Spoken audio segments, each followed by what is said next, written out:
বন্ধুরা আমরা দুজন মিলে আজকে বেরিয়ে পড়লাম মন্দিরে পুজো দেওয়ার জন্য, কালী মার মন্দিরে, মা শ্যাম সুন্দরী দেবীর মন্দিরে। তো এখানে দেখো পৌঁছে গেছি। পৌঁছে ফার্স্টে জুতো ফুতো রেখে এই যে মালা কিনে নিলাম, ঠাকুরের জবা ফুলের মালা, আর এই যে চকলেটও কিনে নিলাম।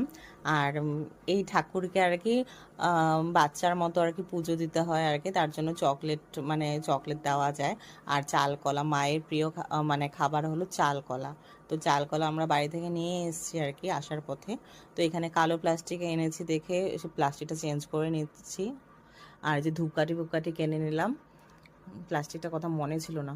আর এখানে দেখো মায়ের মন্দিরে ঢোকার পথে একটা কি সুন্দর মূর্তি, না মায়ের মুখটা কি সুন্দর লাগছে। আর এই রাস্তা দিয়ে আমরা চলে যাবো।